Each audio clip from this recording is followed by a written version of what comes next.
Bienvenido, buenas tardes, bienvenidos a otro martes del emprendedor, a los martes del emprendimiento, que nosotros llamamos siempre, que nació pues en la pandemia, en aquellos días que nos encerraron a todos. Nosotros teníamos nuestros alumnos muy presenciales y nos tuvimos que cambiar a ser online.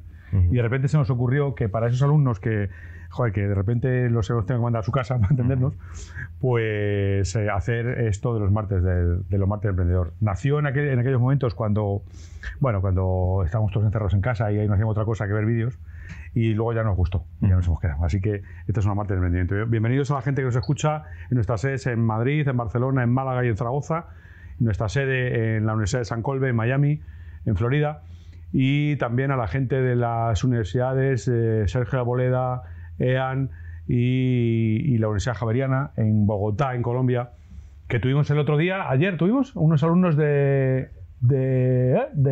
Politécnico Gran Colombiano de Bogotá, estuvieron aquí en esta sala, y vienen otra vez el jueves, ¿no? Si no recuerdo mal. Pues eso, bienvenidos a todos. Seguro que algunos nos está escuchando, les dije que si querían venir, pero claro, es que tenían día libre hoy.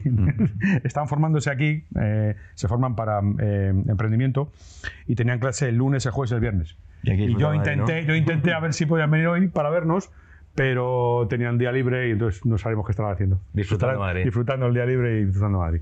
Bueno, bienvenidos y bienvenidos a esta sesión que es un poco, yo creo que es muy, muy interesante hoy lo que vamos a hacer, porque en realidad lo que venimos a hacer hoy es a un emprendimiento un tanto peculiar, que tiene que ver con el talento, tiene que ver con las finanzas, tiene que ver con la parte jurídica y tiene que ver con la parte de conocimiento de pymes y de conocimiento de medianas empresas, que son las donde vosotros participáis comprando y vendiendo empresas, ayudando a que la gente compre y venda empresas. Así que bienvenido, muchísimas gracias por estar con nosotros y nada, vamos a ver cómo hacemos. Te cuento muy rápidamente, y a la gente que son nuevos, cómo funciona este espacio que nosotros tenemos.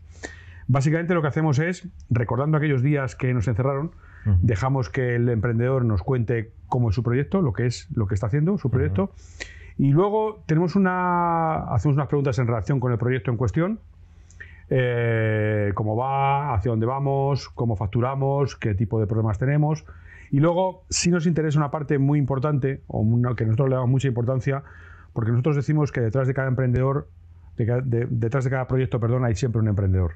Y por lo tanto nos interesa mucho la vivencia, la historia de vida del emprendedor, porque eso le mete mucho talento al emprendimiento y de alguna manera invade todo lo que haces, de dónde vienes, ¿no? Y por tanto nos interesa mucho la parte un poquito personal en relación con el emprendimiento. El resto no hace falta que nos lo cuentes, o si no quieres contar, pues no lo cuentas. Así que así básicamente funciona. Así que vamos a empezar. Se incorporará Juan Claudio Bello después, que viene un poquito más tarde, porque venía de una reunión, pero bueno, intentaré yo hacer lo mejor que pueda, ya que no está él. Ya cuando venga, pues le decimos que le pregunte cosas también. Bueno, pues empezamos. Gerard, super, pues, bueno. Cuéntanos qué es tu emprendimiento, que se llama Dili. Sí. ¿En qué consiste? Y luego te vas preguntando, a ver, venga, cuéntanos. Perfecto. Antes de todo, gracias por la invitación y sobre todo gracias al Tejero y al Instituto de Emprendimiento por invitarnos a contar nuestra historia y mi historia personal, ¿no? En segunda instancia. Eso es. Dili es una plataforma que lo que hace es facilita la compraventa de compañías enfocada en el mundo pyme. Las pymes son un nicho de compañías que todo el mundo sabía que existían, pero nadie le estaba prestando atención ante un creciente problema que es demográfico y afecta por ley de vida, que es que la gente no tiene relevo generacional, y las empresas que en su día no tenían otra opción y la segunda generación, oye, tienes que venir a la compañía. La tercera generación ha tenido opción a elegir, ¿no? Gracias a la compañía de tomates ha podido elegir estudiar medicina, o ha podido elegir estudiar ingeniería. Y pasa a los tomates, ya vamos. Y pasa a los tomates. Lo único que le interesa al tomate es, a final de año, en Navidad, los dividendos. Sí. Pero claro, esos tomates generan 200 empleos, directos, indirectos, pues otros cientos generan dividendos. ¿Qué pasa con esa compañía, ese tejido, no? Y además hay un problema que... Y se diluye al final, ¿no? Se diluye y las compañías... Las familias crecen, claro. Exacto. Uno tiene hermano, no sé qué, España... de 1 a 4, de 4 a 8, los sobrinos, los nietos y... Tal cual. Y España adolece de un problema de tamaño relativamente pequeño, ¿no? Entonces, si juntas ese problema demográfico, ¿no?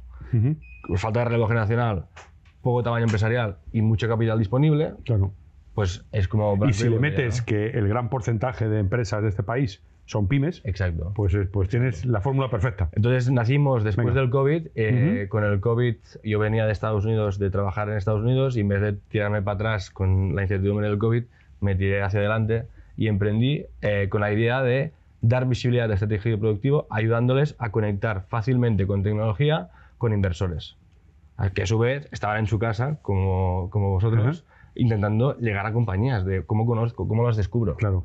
Y así nace Dili. Y Dili tiene como tres verticales, que es la originación, es capilaridad al mundo pyme, al mundo inversor y al mundo asesor, porque nunca hemos querido ser asesores. Somos una herramienta para todos los asesores que ya existían en España y hacemos el pastel más grande para que todos puedan cubrir y servir a operaciones que están originadas digitalmente.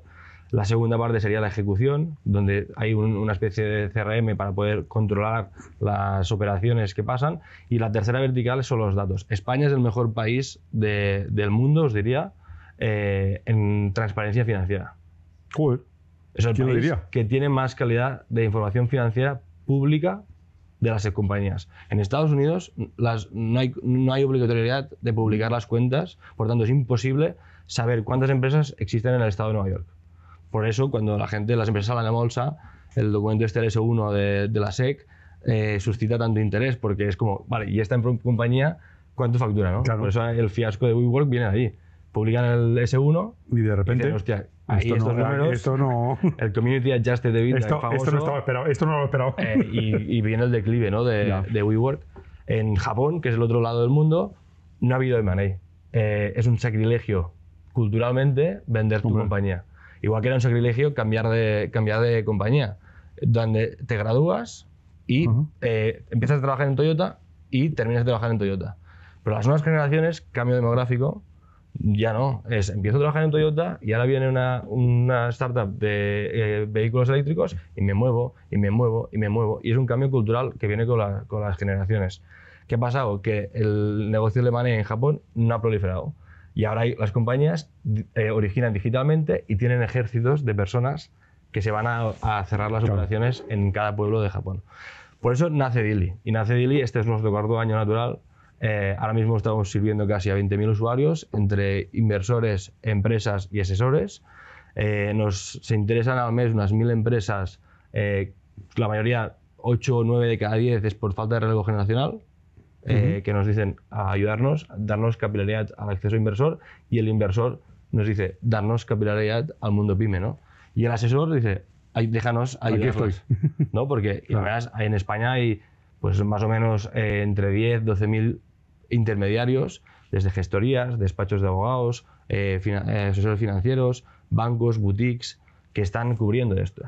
Nosotros trabajamos desde las principales firmas hasta un pequeño despacho en Zamora, que tiene clientes y que antes el despacho de Zamora dice, si yo quiero ayudar a mi cliente, tengo que pasar mi cliente a alguien de Madrid, a alguien de Sevilla, y si me entero... Y suerte. A ver si mi cliente me ayuda. A ver si por el otro lado alguien viene. Ahora lo controlan.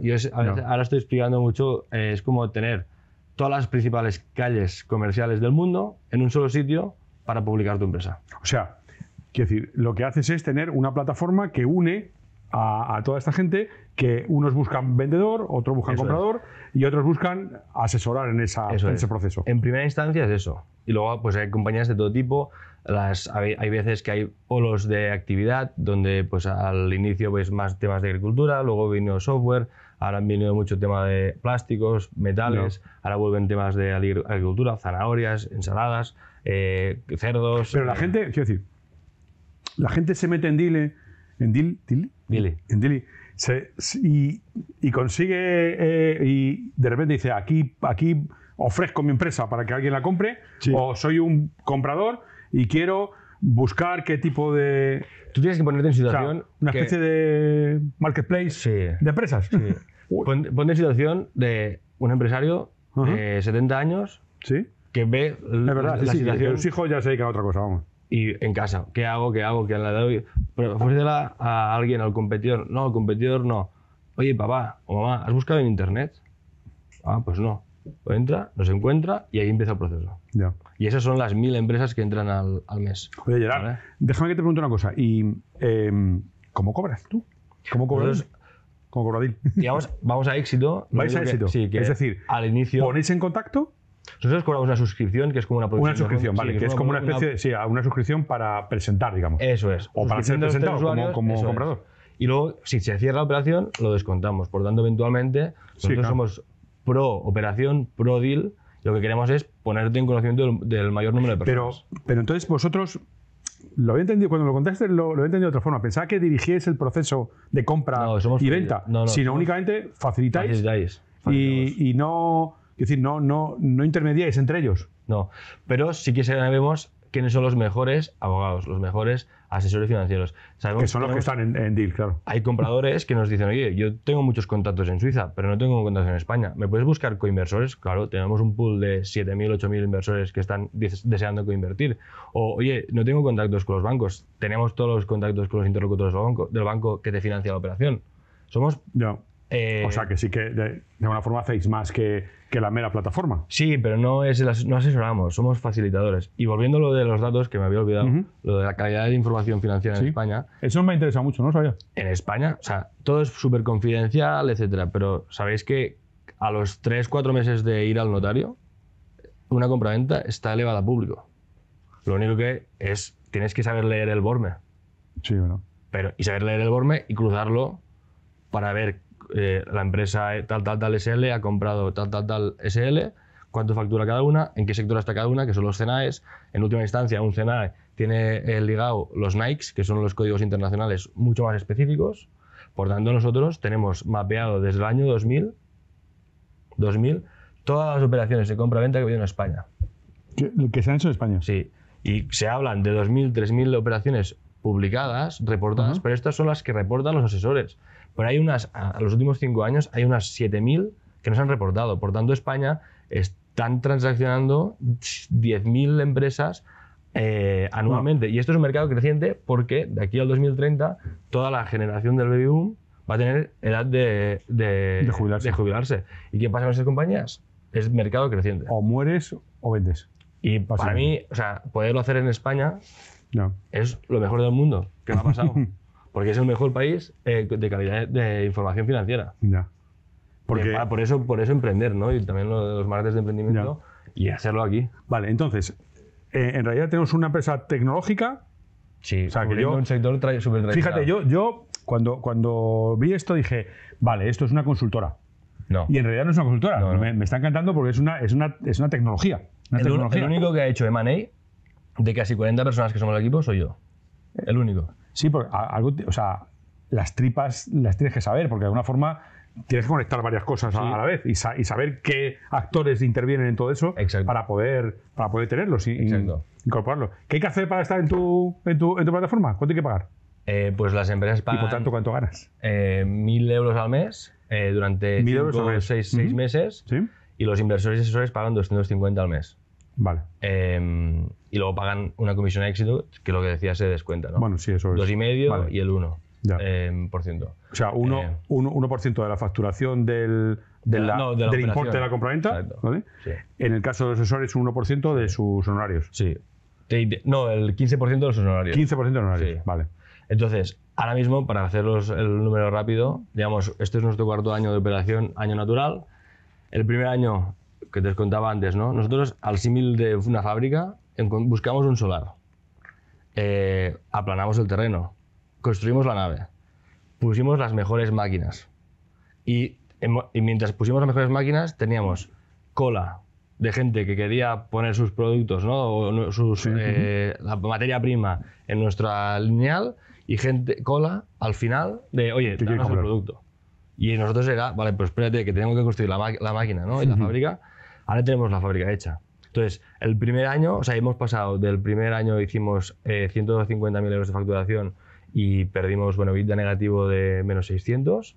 A este año vamos a superar los 3,5 millones de facturación y un EBITDA positivo con creces con casi medio millón. No.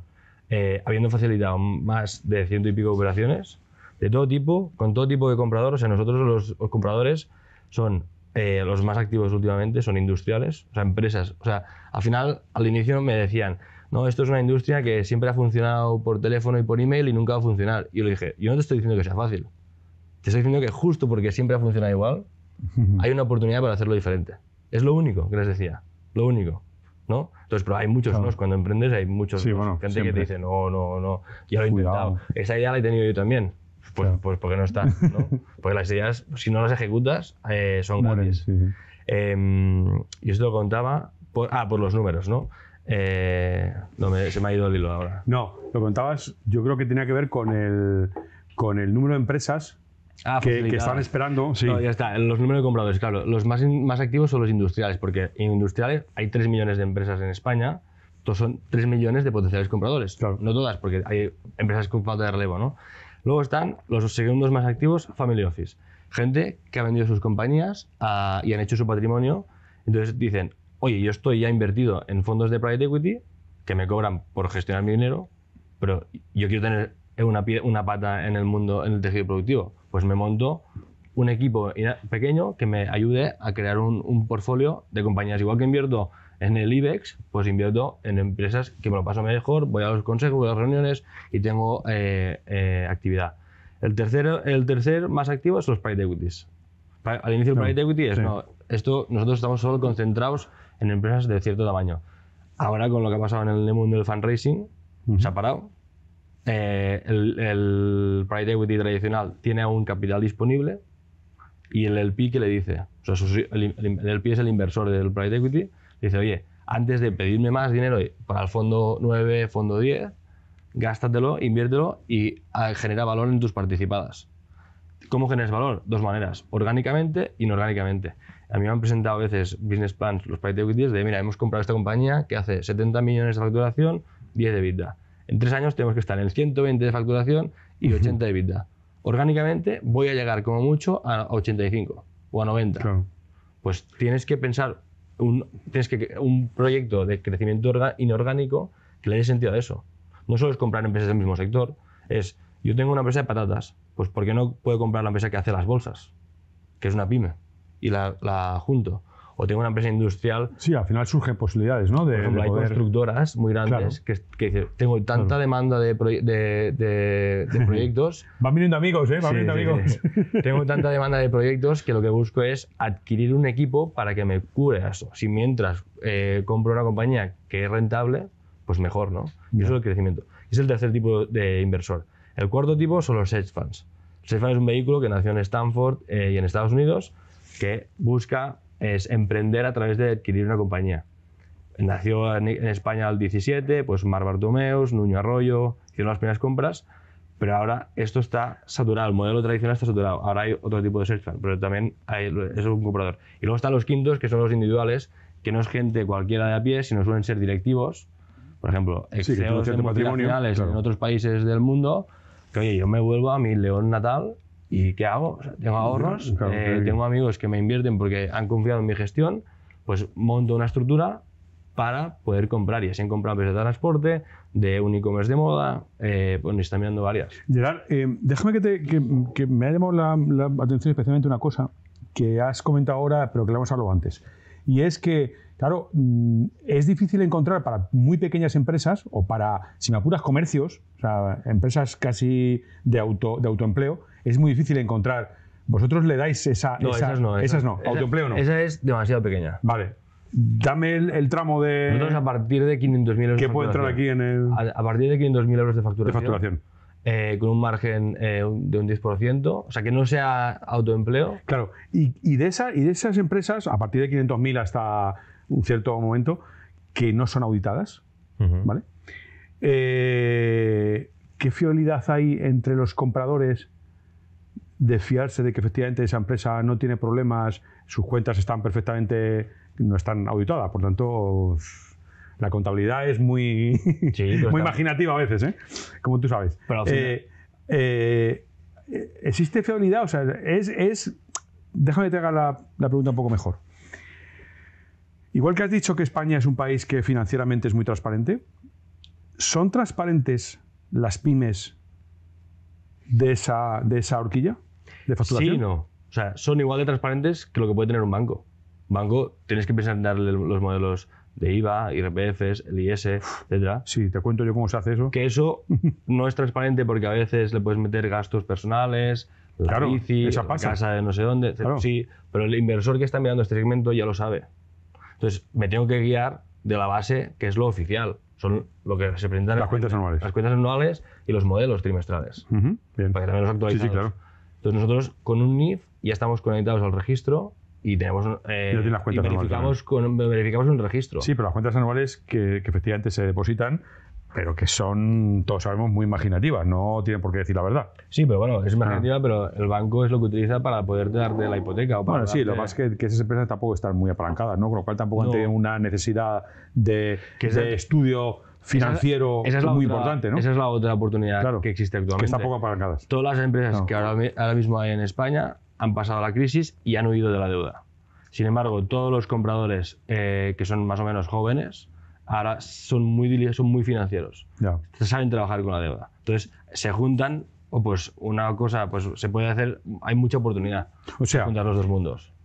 conectamos, déjame que hable en Sí. plural, conectamos empresas con una facturación de más de 500.000 hasta lo que sea. Sí, a ver, la más grande que tenemos ahora son 70 millones y casi 10 de EBITDA. Ajá.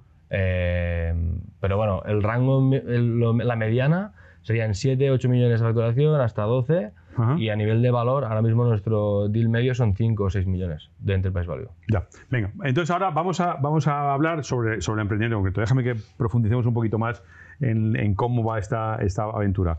Ya hemos puesto en conexión, yo creo que es verdad que cubre un nicho de mercado que no es fácil que a alguien se le ocurra, con lo cual enhorabuena por la idea, porque efectivamente hay mucha mediana empresa, pequeña y mediana empresa, que no sabe lo que tiene que hacer. El relevo generacional es muy importante, porque hay gente que no sabe lo que tiene que hacer con su empresa. No, pero es un nicho que todo el mundo sabía que existía. Nadie sabía cómo rentabilizarlo. Ya, puede ser, sí, puede ser. Pues todo el mundo sabía que hay pymes, que hay problemas, que todo el mundo tiene un amigo que no tiene relevo. Y que se jubila y todo que el mundo toma por saco, tiene o sea, un quiero amigo decir, no- banquero que ayuda a una empresa que no ha encontrado el comprador, un Claro. abogado que tiene un cliente que le ha hecho la renta y va a cerrar la Sí, y compañía. que llama y que... Todo sí, el mundo sabe de este segmento, ¿sabes? Ya. Todo el mundo no es que es, oye, has hecho algo nuevo, o sea, un mercado nuevo. No, un mercado No, no lo existía. has encontrado, sí, claro. El mercado existía, claro. Pero Pero has encontrado la fórmula para poder arreglarlo, vale. Lo que te iba a decir, tenemos una plataforma tecnológica, cuéntanos cómo funciona, cuánta gente sois, qué tipo de trabajadores tenéis para mantener todo esto, porque estamos facturando 3 millones de euros, con lo cual tenemos que tener ya un nivel de recursos humanos que empieza a ser importante. 40 personas, 40 más o menos, personas. Venga. mitad tecnología Ajá. y producto y mitad negocio. Y la tecnología es pues programadores, tanto de lo que sería la parte que no se ve, que es el backend, como Claro. la parte que se ve, que es el frontend. Datos, invertimos muchísimo en datos desde el inicio, que es algo que también fue una inversión. Esto es para no obvia. para conocer perfectamente Pero la gente el invierte mercado. en equipos de datos cuando ya tiene datos. Y nosotros invertimos sin tener datos montando la infraestructura antes de. Ujú. Para que cuando empiecen a nutrirnos ya está todo montado. O sea, no hay que ir atrás. Ya. Y eso fue una súper decisión que tomamos al inicio. Luego está la parte de producto, que es un poco lo que hace de nexo entre las necesidades de los clientes con el desarrollo. También un acierto es cuando emprendimos como si fuera una servilleta. Era súper básico. Bueno, Y como todos. a base de los feedbacks de los usuarios fuimos programando. Ujú. No es, me senté en una sala, voy a pensar qué es lo que va a querer mi amigo que trabaja en este fondo, este o el otro. No. Lanzamos con lo mínimo y nos vamos a ir Sí, vamos. con cintura, ¿sabes? Bien. Aguantando comentarios muy buenos, comentarios no tan buenos, comentarios nefastos. Pero solo con ese feedback eres capaz de avanzar, porque si no... Entonces tenemos gente tecnológica para Sí. manejar la plataforma, digamos, gente de producto que, digamos, se El relaciona con nexo. los clientes. Y luego la gente que se relaciona con el cliente, que es cuando entra un lead, Eso. tienen hay un equipo que se encarga de prospectar, es decir, de entender esa empresa. Vale. Entender en qué situación estás. Para poderla Un presentar accionista, mejor, digamos. Sí, un accionista, dos, Ya. sois varios, soy el que me han echado, bueno, entender un poco. Luego se prioriza de manera automática con un algoritmo. Y vale, si es una empresa que está en un sector que está muy buscado en la plataforma, porque tenemos esas búsquedas, esos Claro. semáforos. Que, pues oye, ya- me interesa, hay que atraerla como sea. Y se la pasa al siguiente equipo, que es el que habla ya directamente con la compañía y le hace una demo a la plataforma. Vale, y le enseña le explica cómo un funciona. poco los Ujú, documentos vale. que va a generar automáticamente, etcétera. La empresa se hace cliente y a partir de ahí empieza su relación con lo que llamamos el Customer Success, que es la relación de clientes, que es, vale, vas a estar posicionándote. Y luego los buscadores de la plataforma van a hacer que los inversores que tienen tesis seteadas buscando empresas por levante, ¿no?, de alimentación, de entre 2 y 4 millones de facturación. Pues si la tuya se acabas de registrada y coincide con esas métricas, te llega un WhatsApp como comprador. Como comprador. Y dice, oye, proyecto, aquí hay... proyecto Salomón para nueva oportunidad que encaja con tu tesis. Lo miras, me interesa. Y tú recibes como vendedor un interés mío. Y tú dices, ¿quién eres? ¿Qué capacidad tienes de inversión? ¿Cuántos deals has hecho en los últimos 12 meses? Un poco una descripción sin decir los nombres. Pues o sea, perfil ciego todavía. Perfil ciego de entre partes. Vale, me interesa, le acepto. Y él ya puede ver algo más de información. NDA, firma de NDA. Si quieres ver las cuentas o información adjunta que han subido a su perfil, firman un NDA, que es acuerdo de confidencialidad entre las partes. Y luego vale, me interesa, le hago preguntas o voy directamente a coordinar una reunión. Una de las ineficiencias que solventamos es que hay preguntas que se preguntan muchas veces. Es decir, como empresario, tú respondes la misma pregunta muchas veces. Pues con la tecnología, yo me has preguntado una cosa, ¿cuál es tu facturación del cliente número 1 y luego los siguientes 9? Que es lo mismo que decir la facturación de los top 10. Si viene un tercero, un otro inversor, me pregunta la principal facturación de los primeros 5. Yo ya lo sé. Le doy sugerencia, la plataforma le da sugerencia de respuesta al empresario, y el empresario esté donde esté. Oye, y no hay ahí, déjame que te pregunte una cosa, ¿no hay ahí el miedo de que se hablen entre ellos y pasen de deal? ¿Ya? No. ¿Por qué? Porque no hay un incentivo a que eso pase. O sea, es muy difícil que tú y yo, tú vendes y yo compro, nos entendamos a la primera. Bueno, es sí, imposible. Es imposible. Vale, sí, vale. Son los ratios, el embudo. Pero si yo estoy interesado en comprar y tú en vender, a lo mejor consideramos que hay alguien que sobra en esa. Que el trío aquí no funciona. Pero de repente no hay feeling entre tú y mí. Bueno, joder, vale. Tienes un monocliente, yo no quiero una empresa muy concentrada de clientes. No tienes un director comercial y para crecer esto hay que hacer una inversión en la nave que tú no la has hecho y voy a tener que poner esto. O sea, es muy difícil que todas las piezas del puzzle encajen a la primera. Por tanto, la gente lo que hace es generarse pipeline, carteras de varias oportunidades en un mismo sector, en una misma zona, para ir determinando. Y eso es lo que te ayuda a generar la plataforma. Ya, el movimiento, digamos. Como compañía, como empresa, tú no tienes ningún interés en... he conocido a uno que parece que está muy interesado, voy a dejarlo. No, porque te cierras la puerta a otros N. Como comprador, los compradores son profesionales y se dedican a comprar. Y por tanto están comprando hoy y mañana. Claro, es como un león. Un león tú le pones una filete de carne de Kobe, se lo come y dices, hostia, qué bueno, pero vas un filete de Mercadona caducado, hostia, qué bueno también. Y hostia, qué bueno también. Entonces, tiene hambre, y tiene que analizar compañías, y este es el comprador. Y esto es el proceso, volviendo al proceso, firmar los NDAs, hacer las preguntas, que si ya la han hecho, es decir, tu interacción si es la primera, lo que hace es la segunda más rápida. Y permite que nuestro tiempo medio de cierre de operaciones esté en 120 días actualmente, desde la primera reunión hasta notaría. El más rápido ha sido en 66 días. Sí, cuando los deals de media son 6-8 meses yendo rápido. Entonces, la otra ineficiencia es coordinar reuniones. ¿Para qué voy yo, que estoy entre medio, a coordinar tu agenda y mi agenda? Yo te pongo una funcionalidad donde tú, empresa, pones las disponibilidades que tengas en tu agenda las próximas 2 semanas. Y yo, como comprador, las veo y digo, pues mira, me quiero reunir con él tal hora. Y luego viene el proceso de la DIU. Eso es. Que es ya, o sea, ya efectivamente hay un interés, hemos firmado el NDA y ahora ya parece que aquello tiene sentido, o estamos interesados los dos, digamos, y empieza el proceso de la DIU. ¿Cómo interviene DEAL en la DIU? El comprador suele tener a sus asesores. DEAL en la DIU, ¿te das cuenta cómo estamos todos locos? El comprador suele tener sus asesores de DIU. Claro. Y ya los utiliza ellos. El vendedor nos sugiere que le recomendemos a los mejores asesores. Normalmente son abogados. Porque claro, el abogado de toda la vida no tiene experiencia en un contrato de compraventa. Y lo que hace la plataforma es, con una especie de scoring, te recomienda los 3 mejores despachos. Si nos pides abogados, los 3 mejores despachos. ¿En base a qué? En base a experiencia por tamaño, en base a experiencia sectorial y capacidad de ejecución, ¿no? Claro. Porque entonces ellos suben la propuesta, el cliente las ve, se reúne con los 3 y elige. Entonces, la tecnología le está generando un nuevo negocio a los asesores. De hecho, hemos generado en fees para ellos, no sé, más de 1 millón de euros, de los cuales nosotros hemos cobrado. Pero eso no, es pastel, lo que te decía Yo se he antes, cobrado el 15%, si no Exacto. recuerdo mal. Vale. es lo que te decía antes del pastel. Cuando empezamos, el asesor nos veía como competencia y ahora es como una herramienta. Porque, ostras, yo ahora estoy en mi despacho y me caen propuestas que no las tengo que salir a buscar, que están No, originándose no, online. es barato, claro. Es barato ese Pues es ese fee. rentable. Claro, es rentable, por supuesto. Entonces, ahora ya ven que, vale, no, es que antes comíamos un pastel que era para 3 personas y ahora es un pastel que comemos 30. Ya. Y un abogado de Barcelona está ayudando a una empresa de Sevilla. Y un abogado de Sevilla Claro. que puede estar ayudando a una empresa de Bilbao. Antes era difícil. Ya. Gerard, déjanos que conozcamos un poco más, digamos, porque eso es muy importante para los emprendedores que nos escuchan.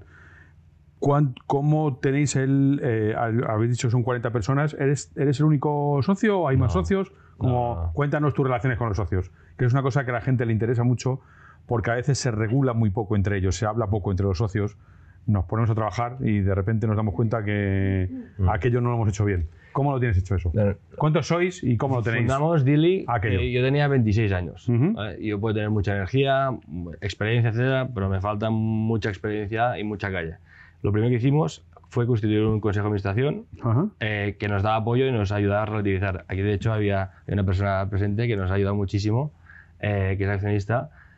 Y desde el inicio dijimos, Así vale, cualquiera, ¿eh? Has escogido a un tipo muy listo. Así cualquiera. entonces dijimos, tenemos que acompañarnos de la Ya. gente que lo ha hecho y que hay gente que ha vivido Ujú. de primera mano experiencias reales. Porque sí, mucha energía, Sí, mucha sí. juventud, pero no sabemos. Y a partir de ahí empezamos. Entonces creo que eso también ha sido una buena estrategia. Al año fundamos, como es un equipo fundador, al año entraron Family Office, Nortia, Tecpolio, que es la familia del CLO, Leandro Sigman, etc. Y luego al año siguiente entró Antbank como socio estratégico a nivel financiero. Y la relación con socios pues tienen que ser transparentes, directas y de apoyo. Y al final yo creo que es compartir una visión de hacer empresa. Y yo con estos 4 años que llevo, ahora mismo veo diferencias, ¿no?, entre un negocio y una empresa y entre un emprendedor y un empresario. Claro. Sin saberlo, lo que siempre he dicho es que quiero tener una empresa y ser empresario. Y ahora sabiéndolo, sé las diferencias. Que con un negocio puedes ganar mucho dinero, pero es efímero y no genera valor más que monetario.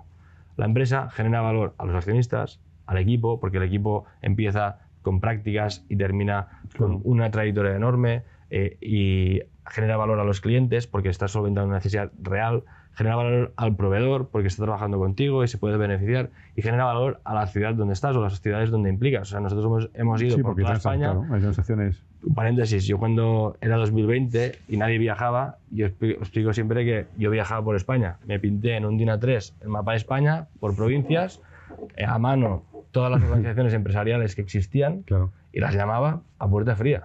Y como todo el mundo estaba en casa, todo el mundo me contestaba. Y ahí más o menos di, vale, ¿qué tejido productivo tiene España? Sin conocerlo, ¿eh? ¿Eso lo hacías para conocer el tejido productivo? Bueno, antes de lanzar sí, Dili. para vender un poco. Sí, o para prospectar qué tipo de. Si el negocio funcionaba o no. Entonces, eso es la empresa, ¿no? El generar valor. Y a nivel de emprendedor y empresario, todos los empresarios o empresarias han sido emprendedores o emprendedoras, pero no todos los emprendedores llegan a ser empresarios. Claro. ¿Y qué diferencia hay? Un empresario crea legado y construye un proyecto industrial. No es un proyecto que es, ahora hago esto. Mira, Sí, soy un emprendedor de he visto raza una tendencia en el mundo en Camboya que ahora hacen vasos ovalados, transparentes, y además si se apaga la luz se vuelven transparentes para que todo el mundo vea dónde está el vaso y nadie tenga miedo. Y como lo ves todo esto, lo traigo a Camboya porque tengo un amigo que tiene una fábrica, lo hago esto, monto 4 equipos, Lo vendo y ya me da igual. Y siguiente. Me da igual. Y siguiente proyecto. Y el siguiente que es camisas blancas que además no se manchen, ¿no? Tiras vino y no se mancha, y así voy haciendo. Es un modelo de emprendimiento que es el emprendimiento en serie, que es súper loable, pues no es mi carácter, no es ni mi O sea, visión. tú quieres crear legado. Sí, Y Deal lo es. sí. Es como Venga. explico, es el oxígeno que yo necesito. Eso nos mete en la tercera parte de la entrevista, ¿recuerdas? Que es que queremos conocer también un poco por qué eres empresario, ya no voy a decir emprendedor, por qué eres empresario, por qué nació Deal, por qué nació en ti Deal, por qué decidiste dedicarte a esto. Y esto viene muy bien porque la gente que nos escucha muchas veces tiene miedo, tiene incertidumbre, tiene buenas ideas, pero no se atreve, ese tipo de cosas. Y entonces nosotros siempre preguntamos a los emprendedores que pasan por aquí que cuenten su experiencia personal, su vida personal, en la que sea posible contar, porque efectivamente afecta mucho. Nosotros siempre decimos en esta casa que un emprendedor, que el emprendimiento no es una forma de ganarse la vida, sino es una forma de vida. 100%. Y por tanto, yo no trabajo, yo no tengo sensación de trabajar. Claro, yo hago lo que me sale a hacer. Por eso. Entonces, Y ¿por qué lo has hecho? Ya no quiero decir porque eres emprendedor, O sea, porque eres empresario. Yo creo que te tienes que sentir llamado. Llamado. Sí. Sí. Es decir, Llamado llega un así momento, por el no, sí, mundo. llega un momento que dices, es ahora. Y mi momento fue, Cuéntanos cómo fue tu momento. o sea, al final yo voy estudio, al colegio, universidad, siempre había querido hacer mundo financiero porque lo había visto como si fuese un puzzle, ¿no? Cualquier persona necesita las finanzas, sea un seguro, una hipoteca, seas lo que seas, necesitas un banco, una aseguradora, etc. Y ese efecto puzzle, descubro el mundo de la gestión de activos, empiezo a trabajar en GVC Gaesco, empiezo a descubrir el mundo de analizar compañías pero que son cotizadas, pero digo, vale, ¿qué pasa después? ¿Cuántas compañías hay que no son cotizadas? Claro. Pero, vale, mundo de la banca de inversión, corporate finance. Entro en KPMG, conozco a Jaime Carvajal en una reunión, que en paz descanse, me dice, quiero que vengas a Arcano, voy a Arcano, estamos haciendo de manera del sector financiero muchos años, conozco mucho, a través de todo esto he ido conociendo muchos empresarios. Cuando dice muchos años, no hay más que mirar la cara. En fin, pongámoslo entre paréntesis, venga. Entonces, conozco muchos empresarios que tienen problemas de relevo generacional, los llevo a Arcano, y cuando 4 o 5 veces te dicen los socios, oye, los ayudamos porque... sí, pues estás tú, pero no pues está en muy nuestro... pequeñas. Claro. Y yo pienso, ¿cómo pueden ser pequeñas empresas que ganan 2-3 millones al año? Claro, son pequeñas relativas a otras que me pagan la estructura y que me sale a cuenta, ¿no? Claro. Pero eso no significa que no sean interesantes. No son interesantes porque no interesante para ese, sí, Entonces, o para ese tipo de negocio. Pido permiso a los empresarios para hacerme pasar por ellos, como hijo, y decir, oye, quiero buscar un asesor online, veo que hay un mundo muy fragmentado, esto me queda un blog de notas que tengo de ideas, que no he actualizado más después de varias que tenía, que es un Amazon de compraventa de empresas. Voy a Estados Unidos, al equipo de operaciones y estrategia de una tecnológica que se llama Power Wallet. Ahí el mentor que me asignan es el director de producto, muy curioso financieramente y yo muy curioso tecnológicamente. Entonces, llega el COVID, yo vivía en 22 metros cuadrados en Manhattan, con una ventana enana. Llega el COVID, incertidumbre, digo, vale, estoy en mi casa, trabajo, voy a montar una presentación, me gasté los primeros bastantes miles de euros en un prototipo, aprovecho mi experiencia y le hago el pitch a todos mis amigos, le enseño mi prototipo de plataforma que me había hecho un freelance, que es un poco la inversión que se quedó ahí. 15.000, no sé si no me acuerdo cuándo fueron, si 5.000, 10.000 o 15.000 dólares, pero bueno, bastante dinero para mí en ese momento. Feedback de unas 300 personas positivo, digo, vale, ya no solo soy yo que estoy loco, sino que es 300 personas que lo están viendo, pero vuelvo a España. Vuelvo a España con intención de volver a Estados Unidos, pero me quedo fuera por un tema de visados. Tengo que desmontar el piso, primero lo llevo a distancia desde aquí, mi piso de Manhattan a un trastero, contratándolo por una aplicación. 22 metros tampoco tiene mucho mérito, ¿eh? Bueno, pero tienes cajas, acumulas más de lo que debes, trastos, sí, todos. Entonces, vuelvo aquí y un poco todo este camino que yo he hecho te lleva a en un fondo, trabajar en un fondo, un despacho o un equipo de corporate development, sí, algo así. Y estoy en una entrevista y me están preguntando todas las cosas y yo había hecho todo esto. Ya había constituido. Pero aún así iba como, bueno, a rebufo, ¿no?, de lo que te hacían. Entonces estoy en la entrevista y de algún momento de entrevista es como que me empiezo a marear y no desconecto, no escucho lo que me está diciendo y le cuento la idea. Entonces digo, vale, yo no tengo que hacer esto, me quedan, no me acuerdo si eran 20.000, 30.000 euros, los tengo que poner todos. Y tengo que morir aquí. Tengo 26 años, en ese momento me apareció un vídeo de Jeff Bezos que decía, hay un framework que es el Regret Minimization Framework, que es quiero tener 90 años, mirar atrás y no arrepentirme de aquello que no he hecho. Por tanto, quiero hacer todo lo que quiero. ¿Y esto tenías 26 años? 26. Joder, vale. Entonces esto es crucial. Mi mejor amigo, que es Uriol Ferran, que cuando se lo voy a explicar me dice, no he entendido nada, pero siempre he querido hacer algo contigo. Entonces fue como el primer inversor y que me apoyó. Luego nos presentó a un grupo de empresarios de aquí de Madrid y la gente, sin pedir dinero, dice que Gerard va a emprender, toma, tickets. Bueno, pues un momento, lo tengo que estructurar. Ya. Y así fue la idea. Y esto empezamos, bueno, y el primer equipo tecnológico lo conocí un día de Barça Madrid, que a los que os gusta el fútbol, pues sabéis lo que implica eso, que me lo perdí. No me acuerdo cómo quedó, por eso también. Y era un evento que se llama Beers and Startups, donde tú presentabas tu... cervezas y startups. Aquí hemos hecho alguno de esos. Tú presentabas tu proyecto. No mucho, hace unos días. Y yo practicaba el meal pitch y demás. Claro. Y ahí descubrí los primeros que nos ayudaron en la parte tecnológica. Pero es no tener miedo al no y tirar para adelante. Pero un poco conociendo bien el sector donde vas a emprender, sobre todo porque al final, en última instancia, lo que importa es generar valor. Si tú generas valor, tienes... Gerard, me decías antes que eras la primera persona universitaria de tu familia. Y vienes de familia de emprendedores. Sí, pequeñitos. Sí. Cuéntanos eso. Bueno, yo he vivido el emprendimiento en mi casa con mi padre. Mi padre trabajó en una tienda de joven, salió con el hijo de un empresario, montaron una empresa, les fue muy bien. Gracias a eso tomaron la decisión de, en vez de invertir en ellos, invertir en mi educación, que eso es súper loable y yo les debo todo por esa decisión, que ahora es obvia, pero no lo es cuando te cuentas en ella. Y después de todo, pues montaron una pequeña tienda, una ferretería en el centro de Sabadell.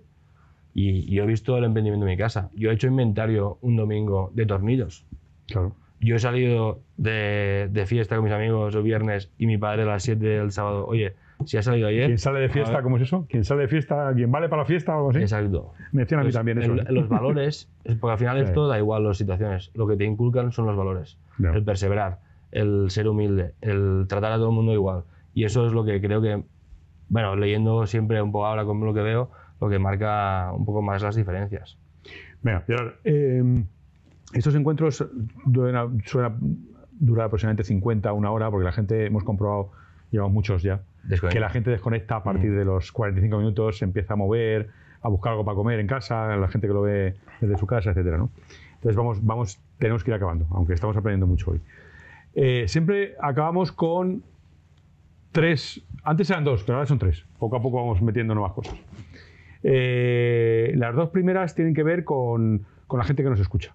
Ya te he dicho que hay gente que nos escucha que quiere emprender, que lo tiene en la cabeza, no se atreve, le da miedo, incertidumbre, qué dirá su familia, etcétera, etcétera.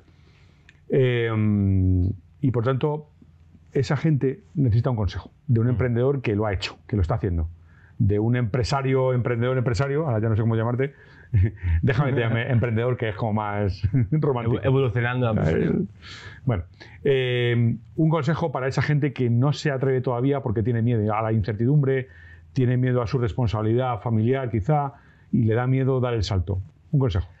Pues que las ideas se tienen que compartir, porque nadie tiene un incentivo más alto que tú de ejecutar esa idea. El miedo de me van a copiar, nunca. Si tú la compartes, vas a ver el feeling de la gente, y tienes que perseverar.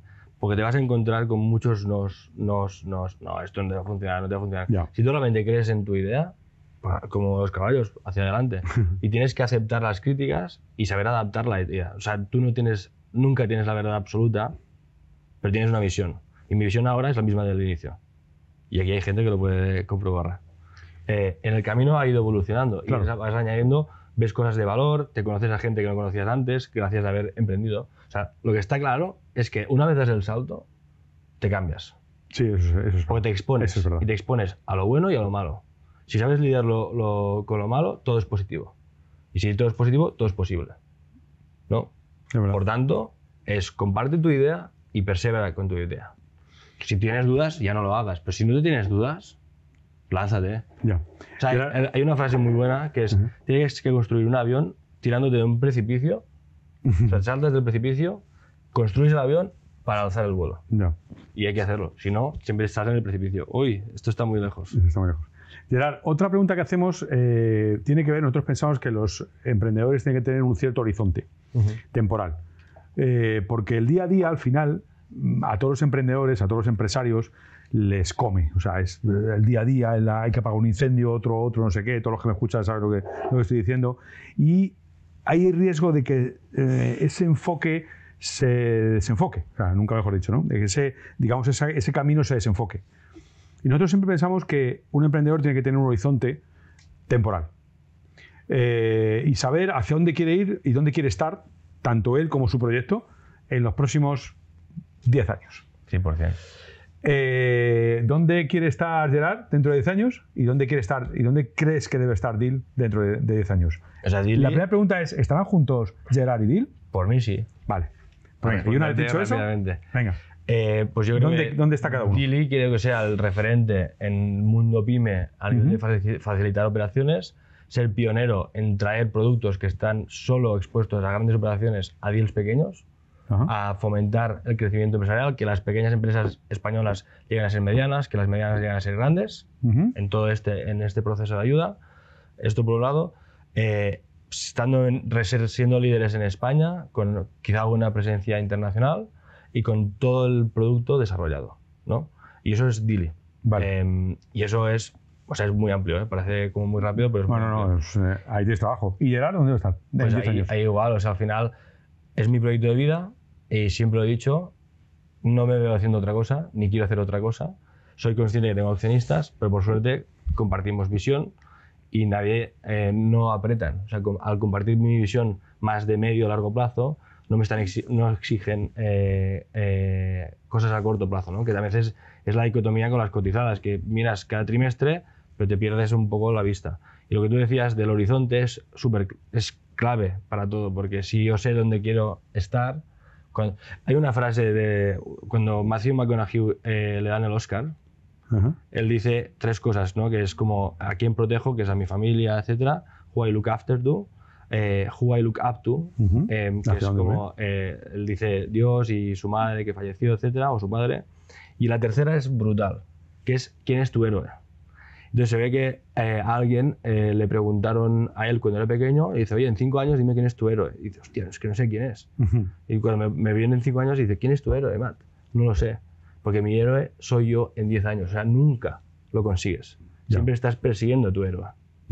Entonces, cuando lo escuché me sentí súper reflejado por lo del horizonte. Cuando estás ahí, tienes tu horizonte héroe. Es otro más. O sea, nunca llegas al horizonte. Y por tanto, ¿qué hace eso? Que te hace avanzar. Claro.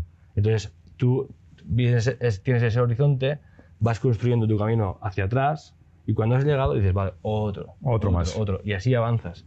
Y si eres flexible, eres positivo, tienes todas estas cosas que hemos ido hablando, al final el camino se hace mucho más fácil. Y además, siempre en compañía, porque emprender solo es súper duro. Por eso compartir las ideas es súper positivo. Yo con el COVID lo veo positivo porque cuando el tema del fútbol, ¿no? Y pensaba, a ver, ¿qué es mejor, tener N accionistas o 1 accionista? Pues imagínate estar perdiendo un partido con el estadio vacío y comiendo la cabeza, es que estoy perdiendo, es que estoy jugando fatal, es que no sé qué. Cuando estoy perdiendo, pero tengo un estadio coreándote. Por tanto, comparte y haz participar a la gente de tu proyecto, porque es mucho más fácil emprender acompañado. En compañía. Vale, y la última que hacemos, bueno, luego ya, hoy que tenemos grandes empresarios escuchándonos, por si acaso alguno quiere preguntar algo, se lo dejaremos ahí en el último momento. Pero hemos incorporado la última, que es una, también en este caso para que la gente aprenda de ti, porque hemos aprendido mucho hoy de ti, déjanos que aprendamos un poco más. Un emprendedor, esos que están pensando, tiene que ser capaz de muy rápidamente contar muy rápidamente qué es su proyecto y vender. Pero vender en su amplio sentido, no solo al cliente, que obviamente, sino al proveedor nuevo al proveedor que no conoce, que no le conoce a él en realidad y que no se fía, a la entidad bancaria, a su familia, a su pareja, a todo el mundo tienes que vender. Estás vendiendo a todo el mundo en realidad. Un emprendedor no es más que un vendedor. Haznos de vendedor de Dil. Véndenos Dil en 1 minuto. Así, mirando allí a esos. Pues que si eres un empresario y tienes relevo generacional, en menos de 100 días puedes vender tu compañía teniendo ofertas de diferentes tipos de compradores y el comprador, pues no hace falta que te conozcas todos los polígonos de España, conectándote desde tu despacho puedes acceder a miles de empresas y al asesor hacer miles de negocios con unas operaciones que se originan online. Operaciones que a veces se ven muy lejos, las puedes tener a tu alcance y ofrecerlas en tu despacho. Si eso es lo que buscas, que es agilidad y acceso y transparencia, diles el sitio. Muy bien, pues vamos a abrir. Hay grandes empresarios hoy que nos vienen. Por segundo, te voy a hacer una pregunta. No es normal tener a un chico tan joven. Él dice que pasaron muchos años, en fin. En fin, una forma de hablar, supongo. Alguien tan joven. Abierto. Preguntas del público, venga. A ver si alguien se atreve. O no sé si online también hay preguntas. Y online, no sé. Venga. ¿Qué es lo que más te ha costado ayudar? Porque aquí hay un montón de retos cuando creas un proyecto de este tipo. Un montón de retos de comerciales, de captura de clientes, de inversores, tamaño de empresa, tecnología. ¿Cuáles son los puntos débiles que te has encontrado en el camino? ¿Son tuyos o crees que son generales o son extendibles a todo el mundo? ¿Qué es lo que crees que son los super challenges? Al inicio, tener un perfil no tecnológico me ha costado, porque al final no sabes lo que... O sea, tienes la idea, pero no sabes desarrollarla tecnológicamente y tienes que confiar en alguien que te va a hacerlo, ¿no? Y encontrar eso es un reto enorme al inicio y que sin eso no puedes empezar, ¿no? Luego, más de negocio, sabiendo la necesidad de esta, perseverar en llegar al momento en que la pyme va a estar en boca de todo el mundo, mientras lidias con comentarios de, al final, nosotros cobramos para originar y el comprador no está acostumbrado a pagar por originar. Y hasta que han entendido que esto es una herramienta para llegar más rápido y que le cuesta menos, que le cuesta un taxi o un avión a ir a ver una empresa que no sabe si le va a entender o si se va a encontrar con ella, o sea, lidiar con eso, y esto es más mío, ¿no? Lo primero es más como de producto, luego lo más mío, perseverar y cambiar esa mentalidad, darnos tiempo. Y ahora te diría que los retos son más, sobre todo tecnológicos. Es el desarrollar esto lo más rápido posible para poder darle todas las funcionalidades que necesitan todos estos interlocutores. Y también la otra es en la gestión con la relación con asesores, es que no te vean como un competidor. Te diría que es eso. Bueno, y otras cosas al inicio, no solo tecnológicas, es dar con la tecla de cómo conectar con empresas, siendo ellas que te conectan. Porque al inicio yo me compré bases de datos, yo en mi casa, llamando una por una, iba a los polígonos, me ofrecía todo esto, pero no es escalable todo esto. Y esa es un poco la frase que te dicen de haz cosas que no escalen al inicio para conocer, ¿no?, cómo funcionan los procesos. Si tuviese que resumir, diría estas 4 cosas. O sea, cosas más de producto y cosas más mías o de emprendedor, de lidiar con date tiempo y persevera, porque si lo haces bien, esa cosa va a cambiar. Déjame te preguntar otra cosa, Gerard. Que según te escuchaba, pensaba yo, aunque vuelvo un poco atrás, comprador y vendedor en deal, ¿tú crees que hablan el mismo idioma? No, y es importantísimo la función de ahí. Por eso, eso te voy a decir. El comprador es muy financiero. El comprador es muy financiero y el vendedor es producto y ha hecho toda su vida, ¿no? Por eso, claro, que hablan idiomas muy distintos. Hay anécdotas muy buenas. Pero ¿cómo traducís para que los dos se entiendan? Conociendo el sector. Conociendo el sector. Sabiendo lo que sabe el empresario y cómo lo sabe entender, y lo que sabe el comprador y cómo lo sabe entender. Si tú le dices de primeras al empresario, oye, te ofrezco tanto dinero en upfront y en earnouts y el carry y no sé qué, etcétera, es que ni se entiende. No tengo ni idea. A mí, claro, cuéntame, yo lo que entra por lo que sale. Eso es. ¿No? Las gallinas que salen entran por lo que salen. Pues hacer ese nexo con todo un mundo muy anglosajón y muy financiero. Y muy pijo. Sí, claro, pero al final el empresario, a mí me hace gracia también en situaciones que ha habido veces que han ido a ver empresas, inversores muy sofisticados, sobre todo perfiles más jóvenes de estos inversores. Sí. Dice, oye, pero aquí ¿cuántos kilos de compost te caben? Y vamos, aquí mira, 2 líneas, para hacer el cálculo rápido. Bueno, no, pero es imposible. Lo ponen en el Excel y le dice, no ves, chaval, que llevo 50 años aquí veniendo al campo, he venido descalzo, ha llovido, ha nevado, sí, yo estaba descalzo aquí cargando primero remolques, ahora camiones y tal, y ahora con un Excel a decirme a mí ¿Cuánto Pues, cabe? Claro, entonces la Eso, gente que ese, sabe, ese idioma la gente que completamente sabe distinto. empatizar con eso es la gente que tiene éxito. Si vienes aquí pensando que sabes Entonces más tienes que un tener empresario, en tu equipo, en el equipo de producto, digamos, gente tienes con que, mucha empatía. tienes que tener gente con mucha empatía, gente que se ponga en el lugar de los dos Eso es. y que de alguna forma intermedie. Tú decías que no, pero de alguna forma, aunque traduzca si quieres. No, es un traduzca. motor que ya funciona, que lo que nosotros hacemos es ponemos más aceite para que vaya más rápido. Ya. Pues ya funciona, o sea, funcionaría solo. Sí, pero en las reuniones esas que poco a poco van teniendo, en la DIU, etcétera, o cuando ya se perfilan los temas de compra pura, participa, entiendo, las dos partes, obviamente, el comprador y el vendedor, participa, supongo, el asesor porque ha hecho tal, y participáis vosotros. Sí, pero o sea, es una cosa a cuatro de una manera, para intentar ser el traductor de ambos. Sí, pero de una manera muy natural, ahora que tenemos tantas interacciones y tantos datos, Claro, es que no eso es que es asesoremos, imposible, claro. es que le decimos, mira, es que esto es lo habitual, porque en este sector las ofertas que hemos recibido de empresas parecidas a la tuya son estas. O las garantías que te piden en estas operaciones son estas. Es como, son hechos, Claro, más que sugerencias. Ten en cuenta que el que vende vende su vida, Sí, sí. Bueno, quizás es un poco exagerado, pero bueno, en Sí, algunos sí, casos seguro, en algún caso su hijo. su vida, y el que compra, el dinero es muy miedoso, con lo cual llegar a ese, o sea, que se entiendan dos personajes con intereses tan distintos y con vidas tan distintas probablemente, y con formas de entender la economía y la vida y tan distintas, eso dentro del me embudo resulta... hay muchos matrimonios que se quedan al inicio, no llegan Claro. ni a ir a cenar. Ya. Porque dices, yo me entiendo. Si tú quieres una valoración desorbitada, pues no vas a Bueno, ni ni ahora ni nunca. No vas a ni a empezar a hablar. O si llega un momento, pides cosas que... Si quieres hacer la operación, la haces, porque te acabas adaptando. Lo importante es adaptarte y querer hacer la operación. Se ve muy claramente, muy rápido, ni si alguien quiere comprar de verdad o si alguien quiere vender de verdad. Muy rápido. Pues al final, si tú quieres ponerte de acuerdo, tú y yo nos ponemos de acuerdo, aunque si estemos a años luz, nos pondremos de acuerdo. Ahora, si no realmente no quiero, no me pongo de acuerdo contigo. Ya. Es imposible. Pues ni un vaso de agua, Sí, verdad, ni un millón de euros. verdad. Bueno, ¿alguna pregunta más? ¿Los Fernandos, Andrés? Venga, Andrés está preguntón hoy. Sí. Esta va ligada a la anterior. Venga.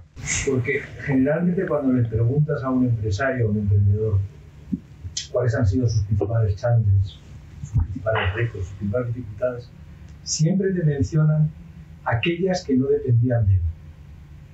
Siempre. Nunca te mencionan aquellas que dependían de él, porque en principio tiene bastante lógica. Cuando el negocio está up and running, ya esos retos han sido superados. Y ahora ya todo depende de ti. Ahora ya no dependes, ya está trazado el rumbo, conquistado el mercado, identificado todos los targets, ya no depende de ti. Entonces hay una cosa que me llama mucho la atención y que además es súper chula para este área de emprendimiento que estáis trabajando aquí, que es cuál es la rotación humana que ha tenido tu negocio versus, si podríamos compararla con tiempos históricos. Todos tenemos padres y amigos empresarios mayores, mucho mayores que nosotros, y aquellas rotaciones eran bajísimas. Yo he estado en empresas familiares que la primera secretaria era directora de recursos humanos, de ingenieros de 1.500 euros. Entonces me hace muchísima gracia el contraste de la gestión de recursos humanos de antaño, exitosa, que ha generado grandes prebostes económicos en este país, y en cambio lo que hace ahora un emprendedor triunfante como eres tú. Pues muy buena pregunta. O sea, yo creo que nos hemos mantenido en torno a 30 personas, ahora somos un poco más, pero 30 personas siempre, pero no somos las mismas.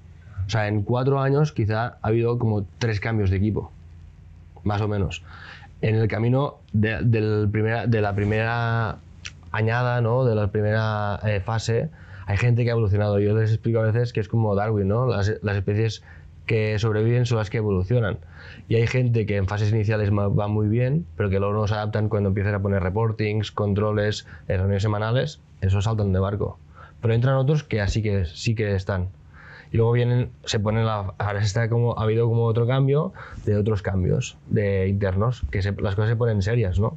Entonces, yo veo como tres fases ahora. Estamos entrando en la tercera fase, que es como la rotación del equipo. Aún así, nos hemos comparado con otras empresas parecidas en años, o sea, en edad, y tenemos una rotación muy alta comparada con el histórico de un tradicional, pero muy baja para una startup, porque la gente está muy cómoda.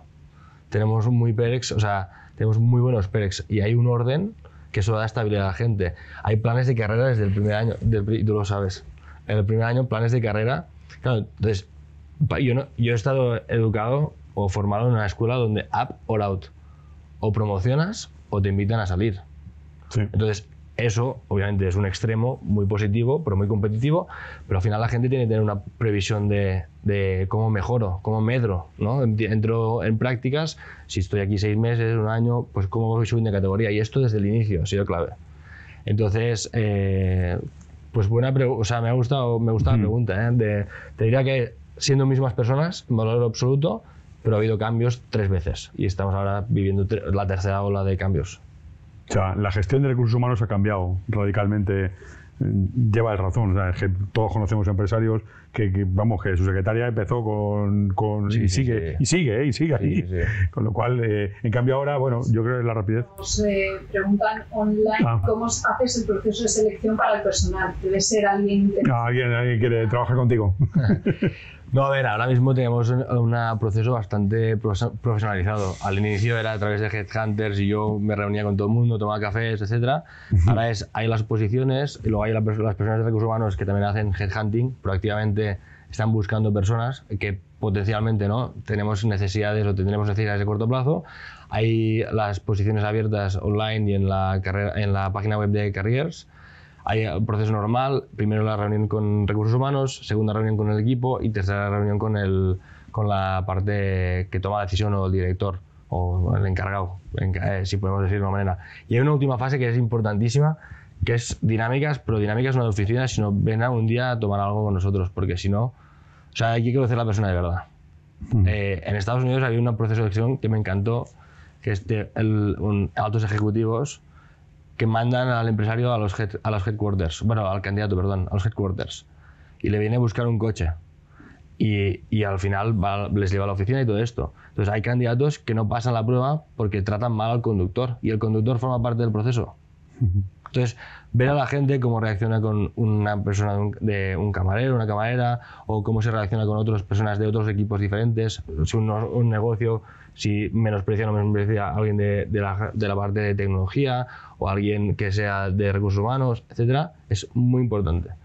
Y al final creo que el binomio, tener a una cultura que sea muy constructiva y donde todo el mundo sepa que somos muy jóvenes. Edad media estamos en 28, 27 años de edad media.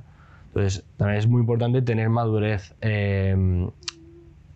como relacional, ¿no? Exacto, no. Porque al final no puede ser un patio de colegio. No. Y creo que esto también forma parte de las 3 añadas o 3 cambios de equipo que ha habido generalizados. Y eso es un poco el proceso. Los asesores, ¿cómo los seleccionan? ¿Los asesores que forman parte de esta plataforma, cómo se seleccionan? ¿O es libre? Es libre. Es libre. O sea, cualquiera puede estar ahí y decir, oye, que yo me ofrezco aquí a lo que haga falta. Lo que no es libre es que piquen clientes. Es decir, me refiero, el cliente elige, es cuando una de las partes levanta la mano, que nosotros sugerimos asesores. El asesor no entra ahí para, pues yo quiero conocer clientes, porque si no quemarías al empresario que quiere venderse o al comprador que quiere comprar. Oye, yo ya tengo mis proveedores, a mí no me sea, estás ahí pasivo, digamos. No, pasivo si no tienes mandatos. Pues si tienes claro, hombre, si tienes mandatos, sí, claro, ya tienes que trabajar, pero si no, mientras tanto, no te puedes ofrecer, digamos. No. Esperas a ser ofrecido. Pones tu perfil ofreciéndote. Lógicamente sí, pero no puedes picar. Eso es, vale, eso es. Sí. Vale, muy bien. ¿Alguna pregunta más? Sí, joder. Preguntan si solo operas en España. Las empresas son españolas, pero la demanda es mundial. De hecho, ahora tenemos operaciones con familias francesas, con familias austríacas. Hemos vendido empresas a fondos de Miami con capital argentino. Hemos vendido empresas a holdings de Chile, holdings familiares. Todo el mundo buscando invertir en España, que a veces nosotros mismos decimos, no, España no va mal y tal. Estamos en el ojo de todo el mundo. Hay incluso empresarios chinos buscando empresas españolas por el tema político. Quieren diversificar sus negocios y entrar en España. Hay fondos americanos, estuve en Las Vegas en un evento mundial de mid-market y fondos americanos que con todo lo del Trump, de aranceles y demás, oye, ¿qué pasa con esto? Voy a ir a Europa. A canadienses que antes invertían en Estados Unidos, invertir en Europa. Obviamente, y luego tenemos una facilidad. Hay 19 países de Latinoamérica, que es de las regiones más pobladas del mundo, que hablan la misma lengua. Entonces... y mucho capital saliendo. Sí. Entonces, resumiendo, es oferta española, producto español, marca España. Marca España y la parte compradora pues puede ser más internacional. Lo cierto es que en el mundo una operación cross-border, es decir, entre no nacionales, es muy raro. Lo normal y el volumen está entre nacionales. En Japón se compra y venden entre japoneses. Hay algún de Malasia que compran japoneses, algún chino, etcétera, pero es muy raro. O sea, lo de, por ejemplo, una empresa japonesa comprando US Steel es muy raro. En grandes deals quizá parece menos raro que en pequeños deals, ¿no? Pero el volumen está en nacionales. Ya, ¿una pregunta más? Pues sí, no. Pues venga, pues ha llegado Juan Claudio Belló, que es el presidente del Instituto de Trabajador, así que le vamos a decir que nos despida y nos mande para casa a todos. Y nada, por nuestro lado, por mi lado, vaya, muchísimas gracias por estar con nosotros y muchísimas gracias a todos los que nos han escuchado. Y Juan Claudio nos manda para casa ya, que ya es hora. Pues así gracias, que, nada, a ti. Gracias a los socios y cofundadores del Instituto y muchas gracias a todo el equipo del Instituto por hacer posible un martes de emprendimiento más. Y os citamos al próximo martes de emprendimiento y gracias también a Pedro Jiménez por darnos. Pues hasta luego y muchas gracias. Hasta la próxima. Gracias.